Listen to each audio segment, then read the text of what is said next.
यानंतरची बातमी ती लातूरच्या राजकीय वर्तुळातून। लातूरमध्ये माजी आमदार शिवाजी पाटलांच्या पत्नी रिंगणात उतरण्याची शक्यता आहे। प्रतिभाताई पाटील कव्हेकर या आधी जिल्हा परिषद अध्यक्ष होत्या, तर मुलगा अजित पाटील कव्हेकर भाजपमध्ये आहे, ते खुल्या वर्गातून निवडणूक लढण्याची शक्यता आहे। आमदार रमेश करोड यांचा मुलगा ऋषिकेश कराड हे पानगाव मतदारसंघातून निवडणूक लढण्याची शक्यता आहे। तिकडे औसा मतदारसंघातील भाजपचे आमदार अभिमन्यू पवार यांचा मुलगा परीक्षित पवार हा देखील निवडणुकीच्या मैदानात उतरू शकतो।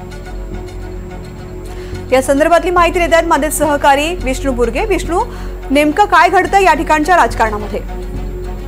खरं तर लातूर जिल्ह्यामध्ये मागील काही दिवसापासून सोडत निघाल्यापासूनच चर्चा सुरू झालेली आहे की कशा पद्धतीनं ही सगळी जी निवडणूक आहे त्याला सामोरं जावं लागणार आहे। लातूर जिल्ह्यामध्ये मागील काही दिवसापासून सुरू असलेली चर्चा यामध्ये मोठ्या प्रमाणात जी आहे ते उत्सुकता आहे की खरं तर हे आरक्षण जेव्हा सोडत निघालेले आहे, आरक्षण सोडत जेव्हा निघाली ती महिलांसाठी राखीव आणि 50%हून अधिक जे आहे ते राखीव जागा झाल्याचं पाहायला मिळतंय आणि त्यामुळं लातूर जिल्ह्यामध्ये महिलांना जेव्हा जागा मिळाल्या तेव्हा महिला प्रतिनिधी तर वाढल्या, मात्र महिला जिल्हाध्यक्ष जे झडपीचं प्रमुख पद आहे हे देखील महिलांच्या खात्यामध्ये पोहोचलेलं आहे आणि त्यामुळं माजी जिल्हा परिषदेच्या अध्यक्ष असलेल्या कव्हेकर यांनी लॉबिंग करायला सुरुवात केलेली आहे। कुठेतरी त्यांना वाटतंय की काँग्रेस मधून त्या पहिल्यांदा जिल्हा परिषदेच्या अध्यक्ष होत्या, मात्र आता भाजपमध्ये हे सगळं कुटुंबातील सगळेच जण भाजपमध्ये आहे, त्यामुळं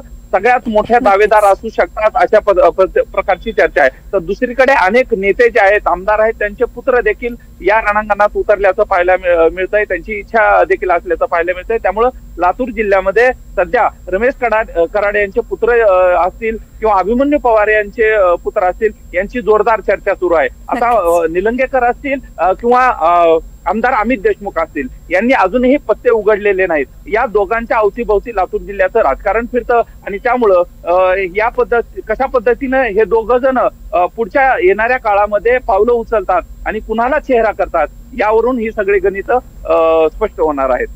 निश्चित विष्णू, धन्यवाद सविस्तर माहिती करता।